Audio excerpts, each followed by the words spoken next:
Hello, everyone. Welcome to Ask Jeffrey Live. We are actually coming to you right now from Harlequin, Texas. We were going to do it from inside the Texas Visitor Bureau, but they have live music playing, and all you would be hearing is live music. You would not be hearing me. So we had to exit real quick from there, and we are doing it now via the car. So you get a wonderful view of my car. We have actually, just to give you an update, we've been on the road since early Tuesday. We stopped in Galveston, had a great meeting with the folks in Galveston, and then we drove up to Houston and had 3 meetings in Houston, had a great brunch at, what was the name of the brunch place, Lewis? Breakfast Club. The Breakfast Club. How could I remember that? That was a great 80s movie. Had a wonderful brunch there with some great individuals. And then we moved on to... We stopped in at the Harris County Democrats. And then we had a meeting with the Area 5 Democrats, which was wonderful. And I want to thank them for coming out as well and meeting with me. And then we drove to Corpus. And last night we had an incredible time with everyone here in there in Corpus. We already left early this morning on our way to Brownsville. And then we'll be in McAllen this evening, and then Brownsville tomorrow, and Laredo, I believe, after that. Laredo tomorrow morning. Tomorrow morning. And then Brownsville tomorrow night. Back to Brownsville tomorrow night. So needless to say, we don't get home until Tuesday, and we're home for less than 24 hours. I call it time to do laundry. And then we get right back out on the road. And so we're looking forward to it. And thank everyone for coming out and being so supportive and listening to our message. Let's see. Wow, look at everyone that's joined. Thank y'all so much for joining. Thank you so much. And Kathy, it was wonderful meeting you last night as well. Thank you for logging in. Let's see. I'm trying to think of what else we have going on. Tonight we're at, did you say McAllen already? Yeah, we're in McAllen this evening. At the House Wine in Bristow? At the House Wine in Bristow. So that's wonderful. So let's see. Kelly, thank you for joining in. Good to see you. I hope you had a good time in Oklahoma. I know you went to Oklahoma. What do you plan to do?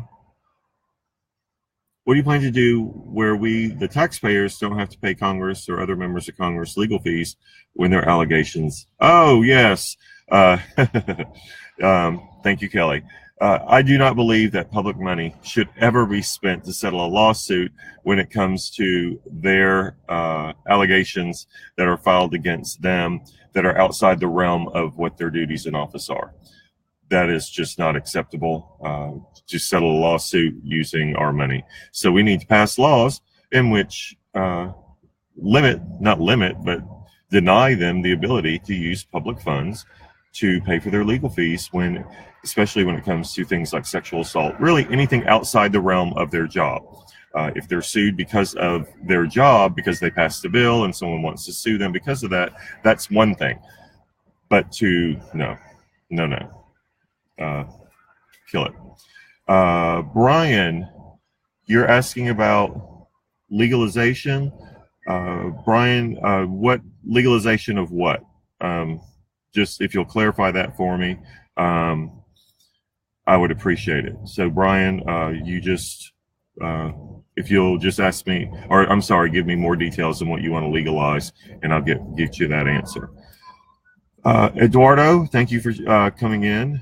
LGBT rights, yes, I do believe that non-discrimination policies need to be written into law. We all need to be protected due to sexual orientation and trans rights, everything. What we are doing right now, I believe it was just upheld, where a company does not have to offer the same benefits to same-sex couples as their comparable heterosexual couples. That is wrong. You're making a subclass of individuals.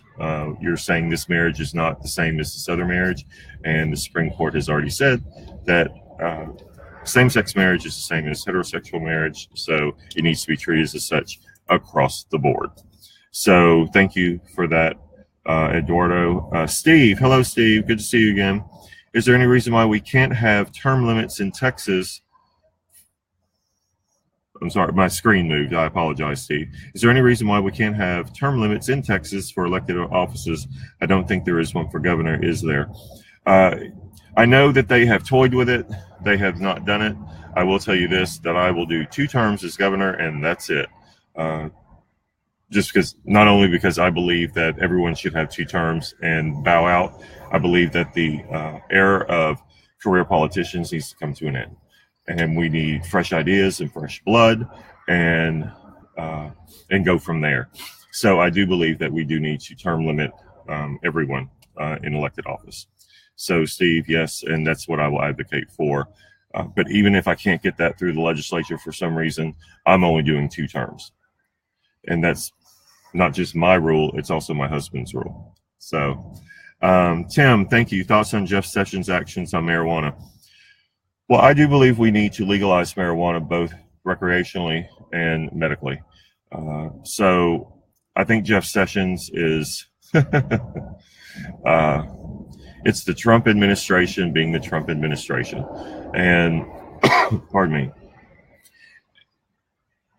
I'd like to see how far that gets with what Jeff Sessions is doing. I believe there are bigger issues out there. In fact, I don't even think the legalization of cannabis should even be an issue.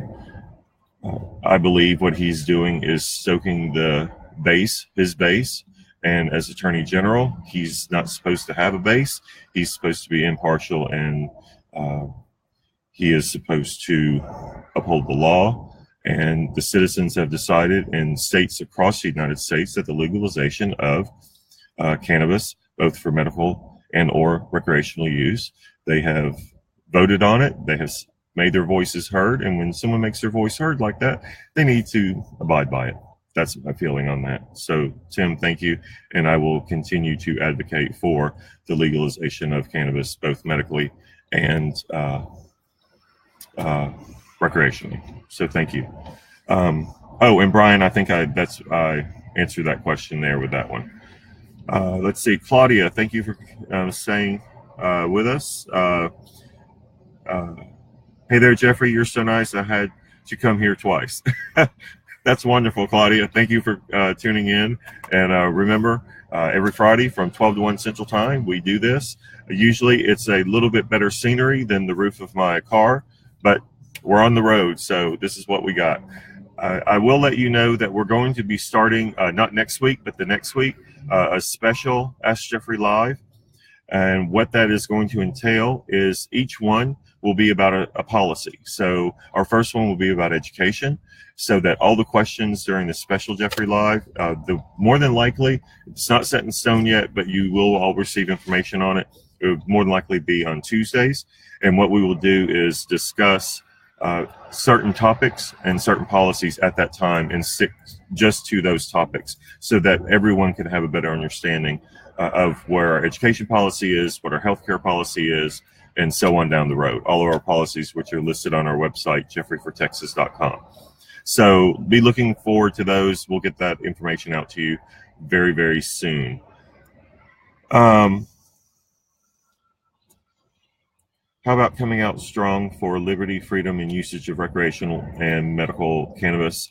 Jerry, I'm sorry, I didn't say who was announcing that. Jerry, we are, in fact, our literature that we send out, we are in actually, I think our 4th print now of our literature, because we keep using so much of our literature. We're actually adding that into our literature, so that excuse me, so that individuals know exactly where we stand.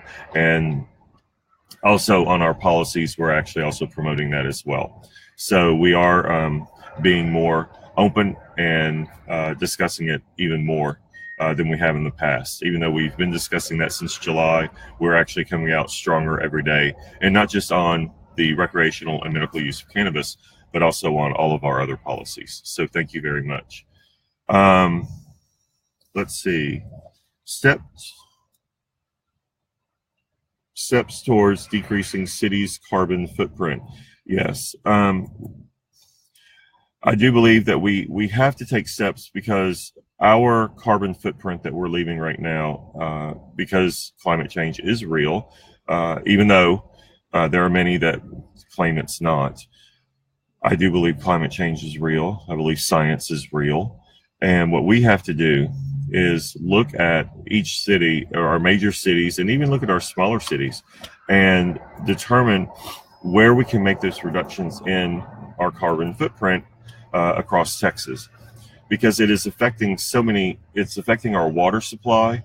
It's affecting our the health of our crops. It's affecting the health of the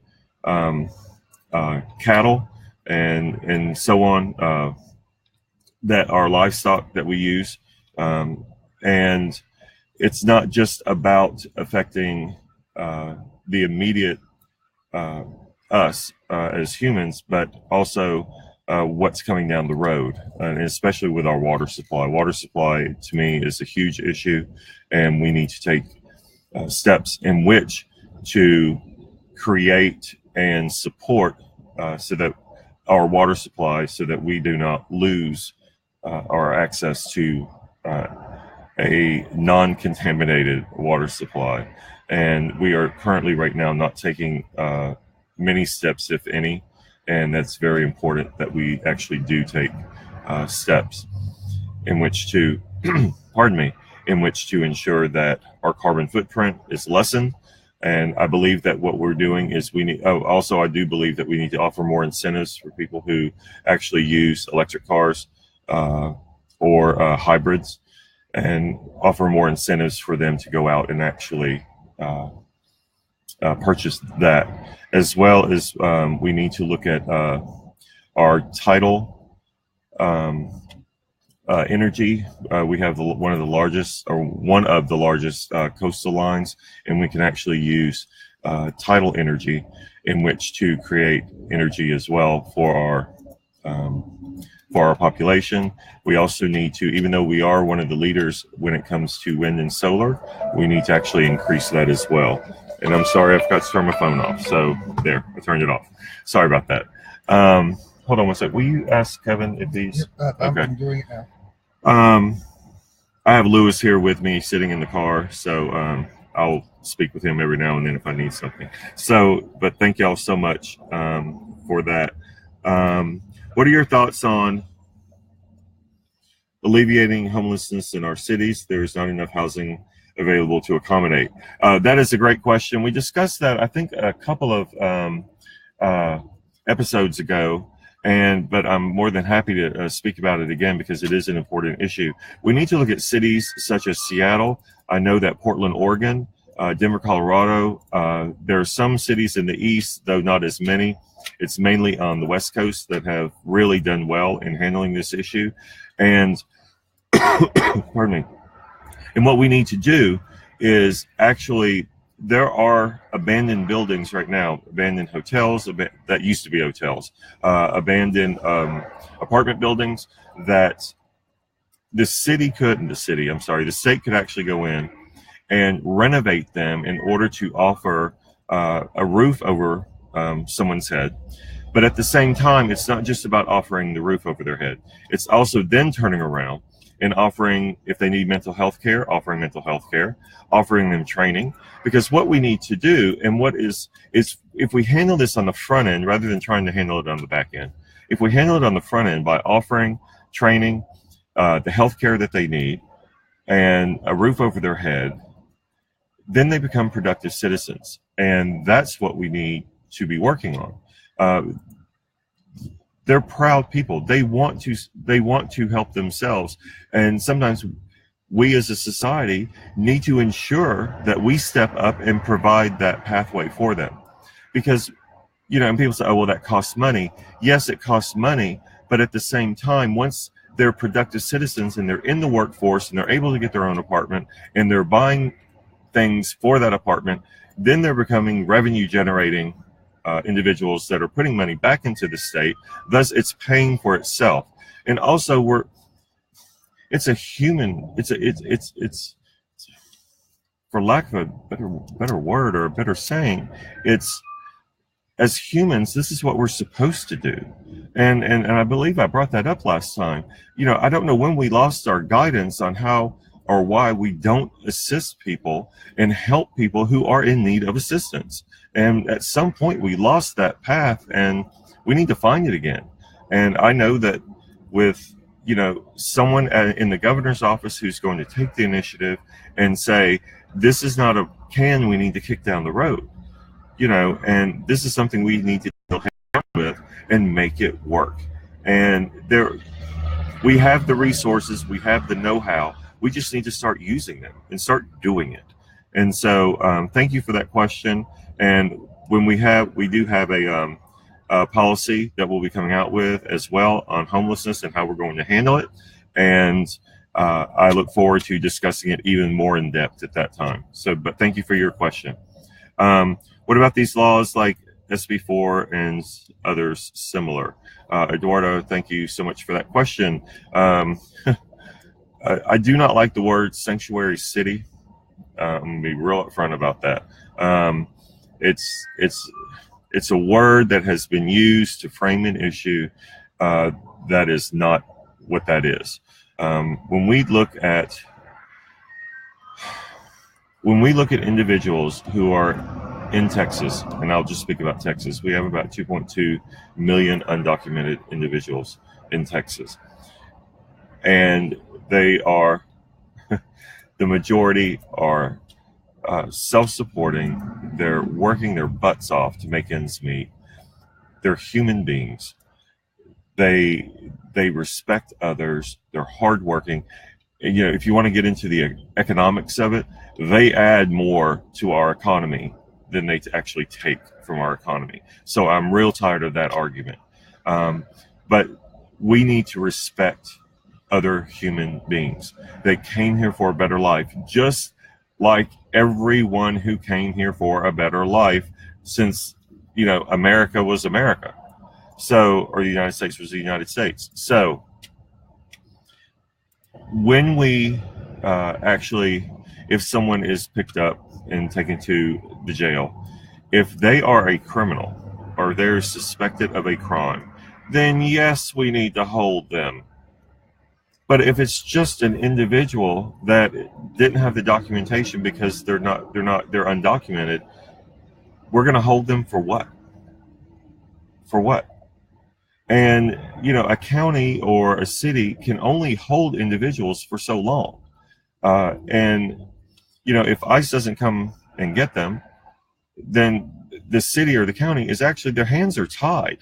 You can't just hold people because you want to hold people. That's not how the law works. And so, and again, this goes back to what I said before. When did we lose our sensibility and our humanity towards other people? I know individuals who are here undocumented. I know them personally, and they're good people, and they work hard, and they add. When you want to look at it from an economic standpoint, yeah, they add more to our economy. And if you took 2.2 million people out of our workforce, which, by the way, I don't know how you're going to afford to run around picking all these people up anyway. They have kicked the immigration can down the road so far and for so long that our hands are tied on what we can really do about it. And everyone says build a wall. Okay, no wall is going to keep individuals out. That is the stupidest idea ever. I do believe in a secure border, but the wall isn't the answer. A $20 billion wall? 65% of the individuals who are here that are undocumented actually came here legally. They just overstayed their visa. And so how's the wall going to stop them? It's not. Secure our border, and then we need to work with the federal government. And as governor, our current governor, he likes to go up there and take photo ops and go to fundraisers and stuff like that. As your governor, I'm going to go up there kicking and screaming and knocking on doors and banging on doors until someone starts listening about how we need to have true immigration reform. And, I got to hand it on both sides of the aisle. Both parties have been in control of Congress and no one's doing anything about it. So we need to start doing something about it, and that's what I'm going to go up there and do. I could care less about the photo ops. I could care less about the fundraising and the butt kissing and so on. I'm going up there, and we're going to get it. We're going to make so much noise, they're going to feel like, okay, we finally need to do something, or Jeffrey just won't shut up. So, Eduardo, thank you for your question. I truly appreciate that. Do you have a timeline of when you may be visiting San Antonio? Actually, we are in Bexar County. I have to look at Lewis. He's my calendar guy. He's pulling up the calendar. Late January, early February. We will be there the last week of January and the first week of February. So for that week, we will be in San Antonio. That was from Kirsten. Kirsten, thank you. And we will be there and look forward to it. And if you log on to jeffreyfortexas.com, you will be able to see all our calendar, and I believe most of the events are there right now. Correct. They may it's updated daily because we are adding more events as we go through this. Sometimes 3 and 4 events a day are being added, and sometimes they're being added the day that we actually schedule it, because if we're in an area and a group says, oh, you're here, can you stop by? We'll stop by. So, but Kirsten, thank you so much, and we will be there at the end of January, first part of February for that whole week, if I'm not mistaken. So thank you.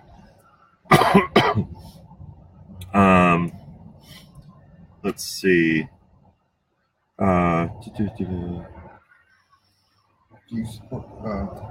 Let's see.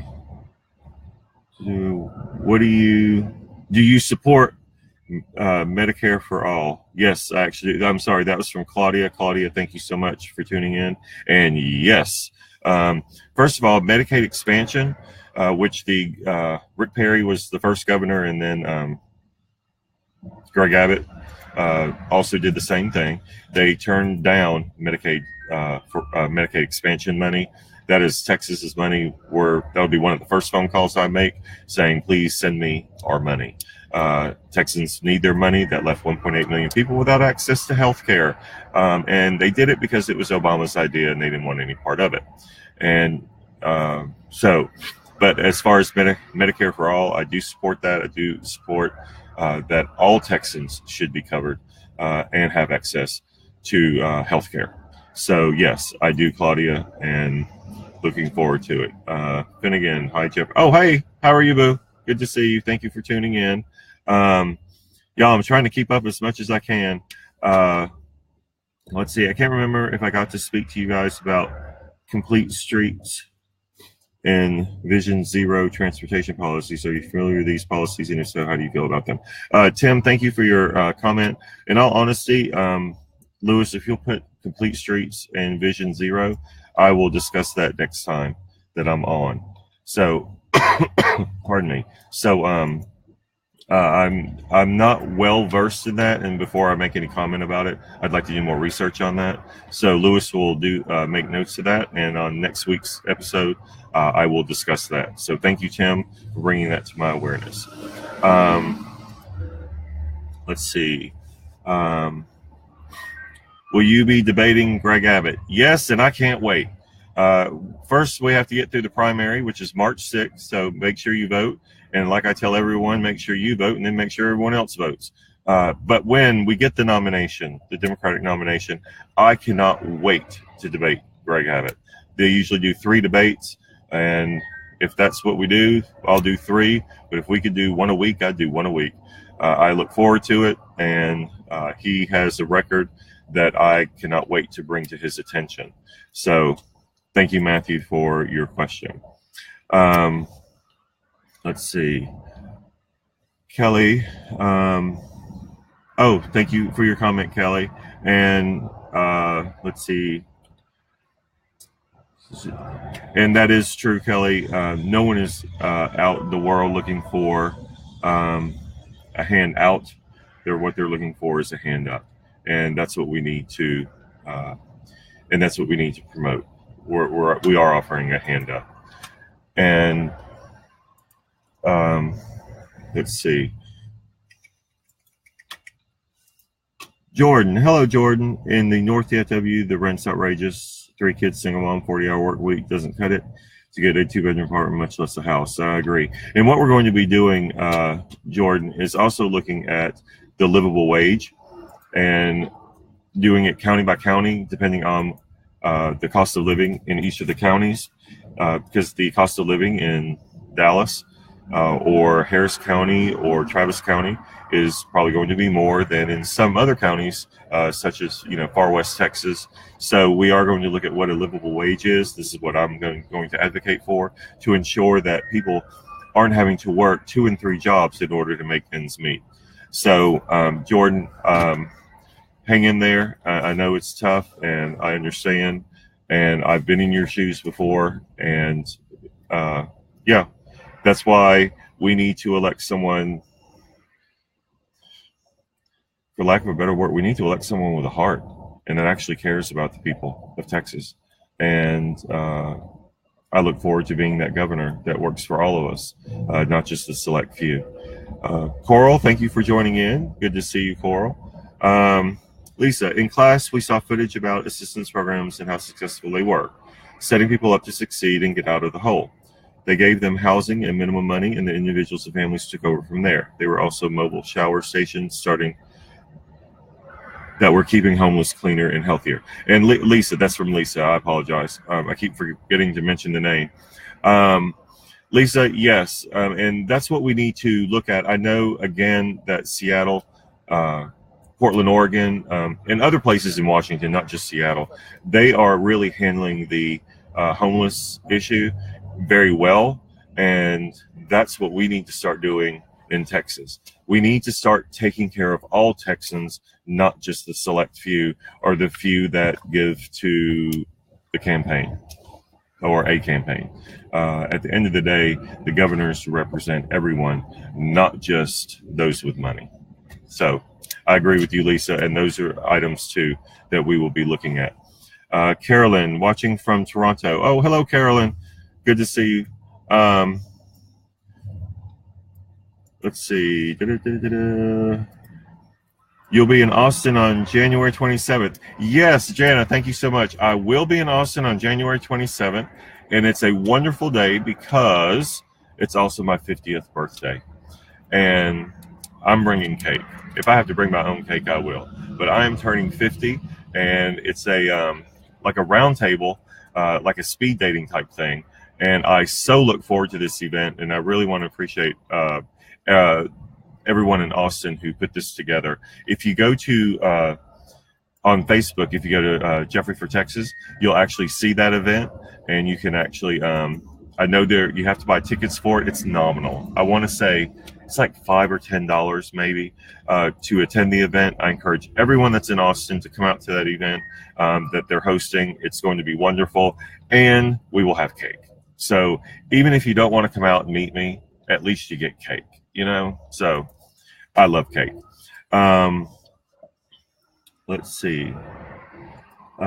Jordan, let's see. When you come to Dallas, come to the Samaritan Inn in McKinney. It's an amazing homeless shelter where me and my 3 kids are staying. Okay, Jordan, I will do that. And I'm from Dallas. It's just, you wouldn't know it by the traveling I'm doing. But yes, I will get up there and see the homeless shelter. I look forward to that. And thank you for that recommendation, Jordan. I truly appreciate it.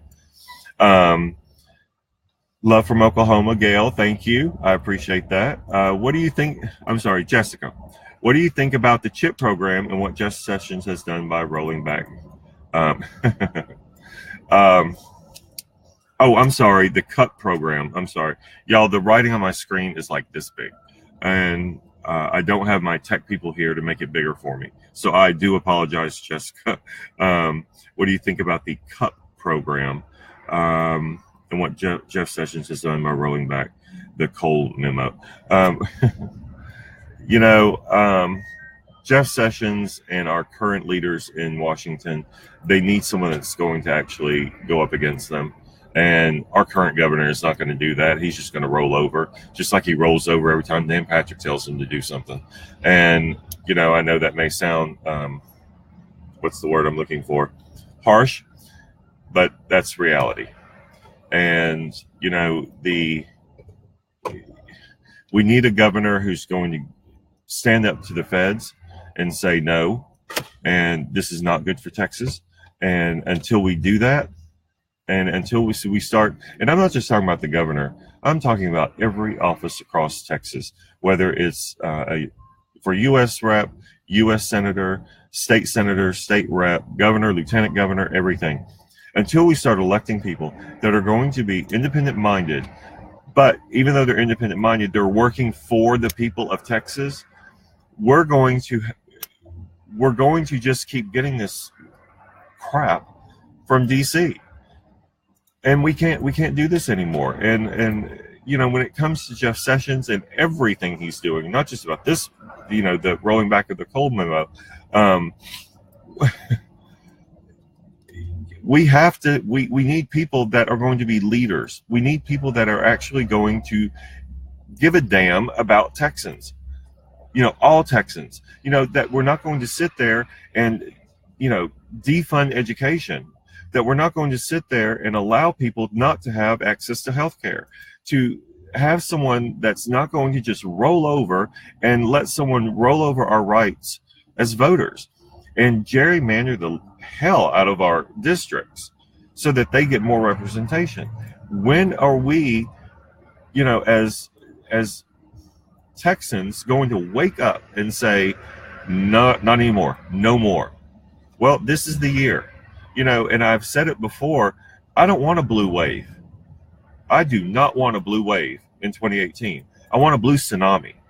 I mean, I want the people that care about Texans to start getting into office. And that's what we need, but we can't until we all get out and vote. And you have to vote, and then you have to make sure that 10 and 20 and 30 of your friends are getting out there and voting. Because until that happens, we're going to be stuck with the same thing. And we're all going to be complaining for 4 more years. So, you know, I challenge everyone, if we want to stop people like Jeff Sessions, even though he's on a federal level, but if we want someone to go up against him, elect your congressmen, your senators, and your U.S. reps. Elect the ones that are going to represent you and your neighbor and your neighbor's neighbor, and do what's best for you and your children. And the same with state level offices.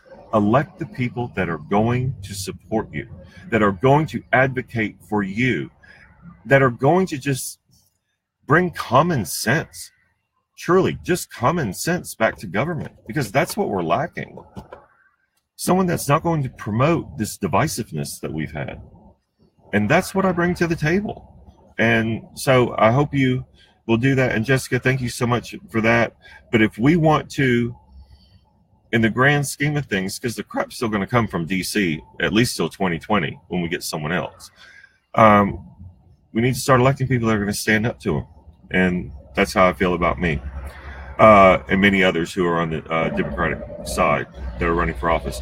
How do you feel about the voucher program? But again, thank you. Voucher program is a scam. It's a way to get rich people a coupon so that they can spend less on sending their kid to private school. The voucher is not worth the entire amount it would cost to send someone to private school. There's still a difference that the parents or the guardians have to come up with. The problem with it is, let's say the voucher is worth $9,000. Well, average cost of private school in Texas is $15,000. So you got to come up with about $6,000.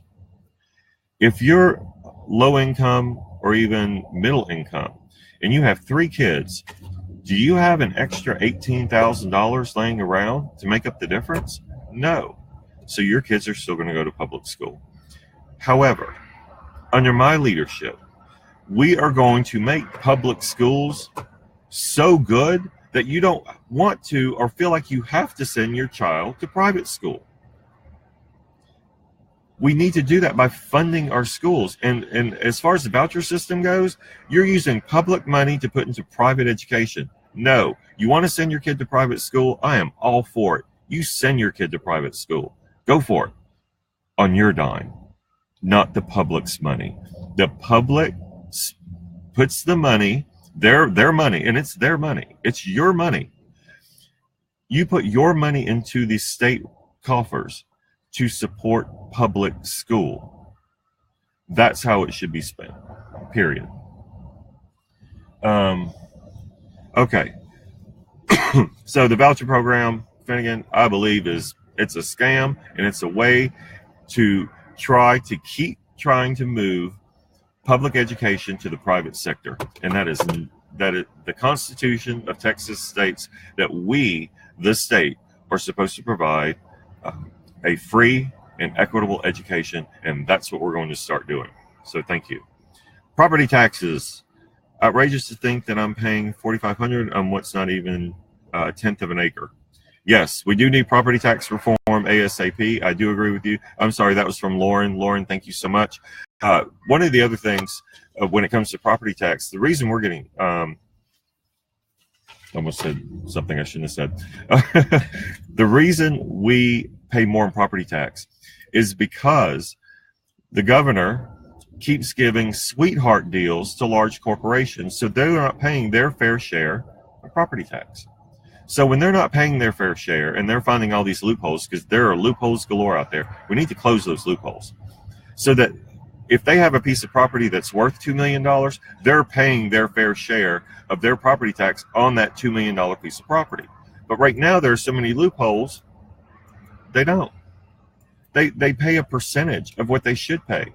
We are actually averaging $5 to $6 billion a year in lost revenue because of these sweetheart deals, just in property tax. So when large corporations aren't paying their property tax, guess who has to supplement it? You and I, individuals, small business, because we don't get the loopholes. We don't have attorneys on staff looking for more loopholes for us in which to not pay our fair share of property tax. So it falls upon us. The other issue with property tax is the Robin Hood program, which we need to end. Pardon me. The reason some property tax is so high is because a district or a county, when they say, okay, well, we need $40 more, and I'm just throwing a number out there. We need $40 more per piece of property. But because of the Robin Hood program, we're going to have to send part of that $40 to the state to fund a smaller, lower property tax area. So we're going to have to increase it probably $55 because 15 of it's going to go to the state, so we can still get our 40. So now you're supplementing other areas of Texas. If we end the Robin Hood program, then when a school district says we need $40 more, then that's on that school district, and they get to keep that $40. Your property tax money stays within your district. Those districts who have low property tax return, that's where the state's supposed to step in and supplement it. And we can do that, again, by closing the loopholes on large businesses. Large businesses need to understand that they have a vested interest in our children being educated. And right now, they don't have a vested interest. But they have a vested interest because because we're all going to retire one day. We hope. When we retire, someone has to fill our job. We need an educated workforce to fill our jobs. When they expand their company, they need a workforce that's ready to go. So they have that vested interest in which, in which to pull from in order to fill the jobs that they're going to need filled. So that's their interest. And when they come here, that's their responsibility. You move to Texas, you're going to help educate. You're going to pay your taxes, your fair share. We're not asking for anything more. We're just asking for your fair share. So by doing that, we can actually lower taxes in a lot of these areas.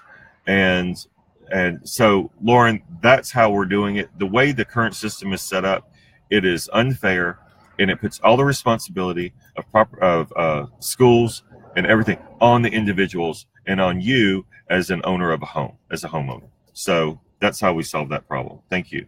Carolyn, does Texas have the mental health homeless issues we have here? Most of those refuse to go to shelters. Carolyn, yes, we do have the mental health homeless issue as well. That's why I said earlier, when we offer the program to get someone from homeless to productive citizen, we actually have to make mental health or access to mental health a priority as well. And yes, it's going to take work. It's not going to be an easy task, but that has to be part of the program. So thank you, Carolyn. But yes, I know you're in Toronto, and yes, we do have to do that. A very good friend of mine, John Nolan. Oh yes, just saw him last night. In Corpus suggested I follow you, and I'm so glad that I am. I hope you win. I have my vote. I look forward to positive change for everyone, and someone with a heart. Thank you, Charlotte. I appreciate that. And next time you see John, tell him I said hello. And yes, we did see him. It was last night. My days are kind of blending. Sorry, Charlotte. But yeah, we saw him last night. It was wonderful. And yes, thank you, Jana.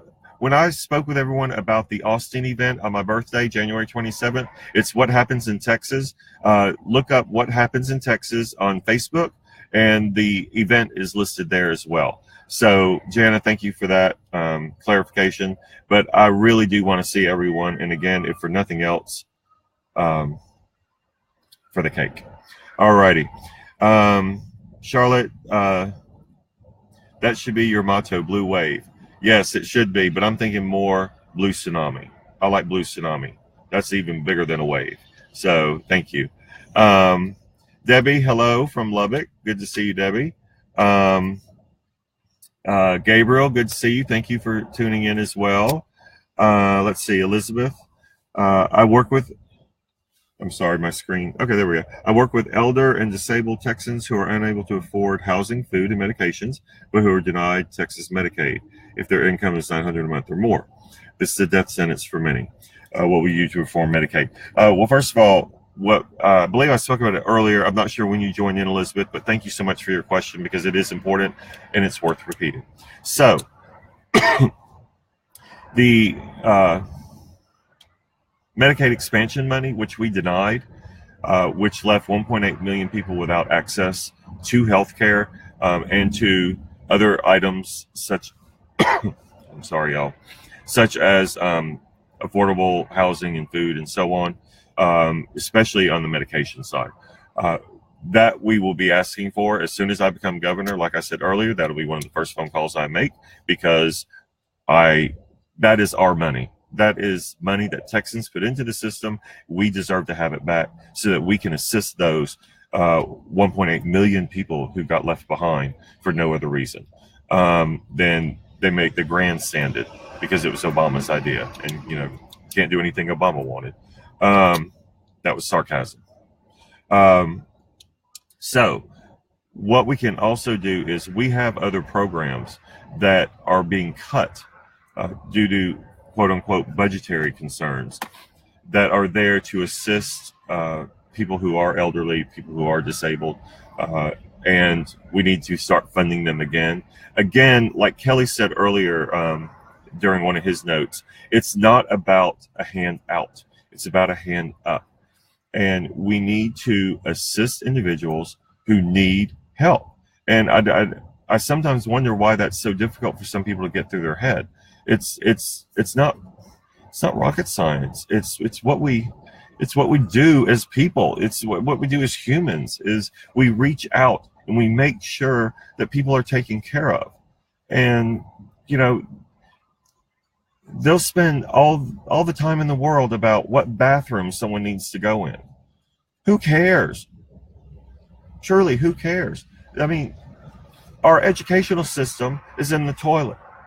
Our the funding to help individuals who need housing and food and medication, it's in the toilet. And the only damn thing our governor cares about is who's sitting on it.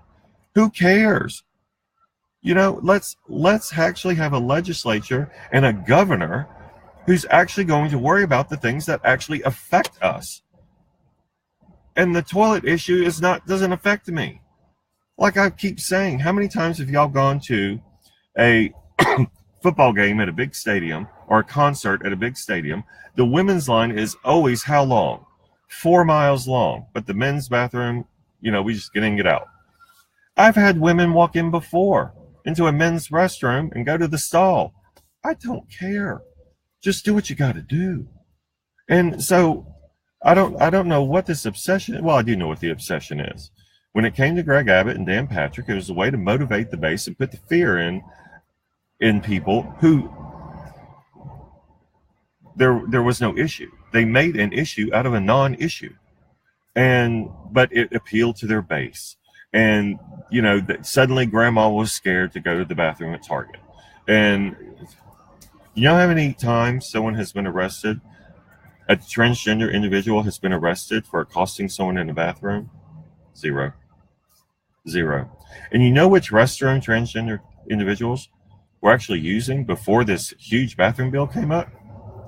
The one they identified with. So it's an issue made out of a non-issue. And so let's spend our time and your hard-earned dollars coming up with solutions to real problems like healthcare and education and immigration and the gerrymandering and the campaign finance reform. I mean, there are bigger issues out there. And I say bigger issues are out there. The bathroom thing isn't even an issue.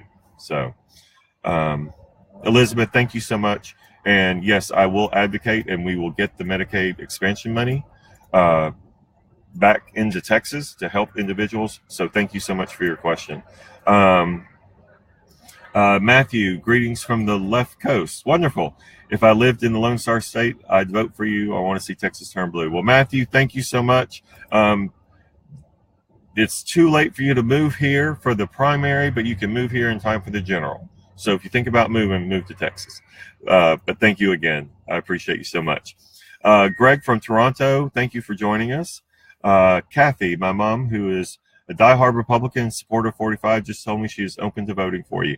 Well, that's wonderful, Kathy. And if there's anything I can do to speak with her or send you anything via email or anything specific she would like to know, let me know. And I will tell you this, an interesting thing that we've started seeing in all of our rallies are the number of Republicans who are actually showing up. And it's really amazing. The first time it happened, I will tell you, I got a little sidetracked in my head because a group of 7 women walked in, and they were all probably in their late 60s, early 70s, and they had their little ringleader. It was quite funny. And she walked in and she goes, "Hello, I'm a Republican." And I was like, "Well, welcome." I didn't know what to expect. And she said, "I'm here to listen." And she and her little group sat on the front row. And they didn't ask a single question. They didn't move the entire time, an hour and a half.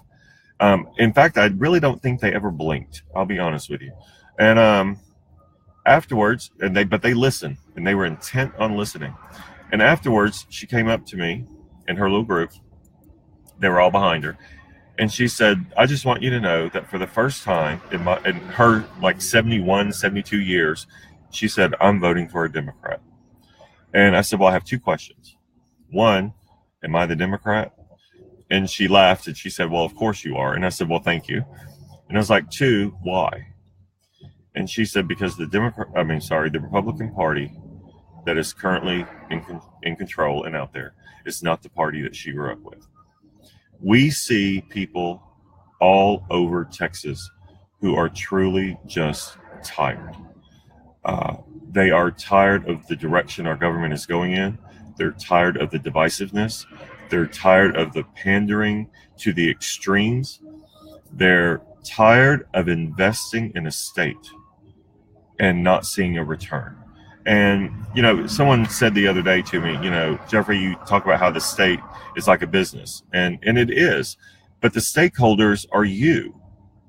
And you should expect and demand a return on your investment. Your taxes are your investment. And so, yes, there's different lingo, but you're the stakeholder. When it comes to return on investment, if you're paying the gasoline tax, you should have roads that are, don't have potholes. I had a pothole the other day, blew a brand new tire. My entire campaign staff heard about it. I was not happy. You should have infrastructure where we're not flooding. Every time it seems like it in Houston that they get just a little bit of rain, they're flooding. Why? Why aren't we doing things on the front end? You're the stakeholder in Texas, and you deserve to have a return on your investment. And that's what I'm bringing to this campaign is I'm going to be the one to go out there and make sure that you receive a return on your investment. So thank you so much for that. Ray, hello from Corpus Christi. Good. Thank you for joining us, Ray. I was just there last night, and believe me, we'll be back. Like I tell everybody,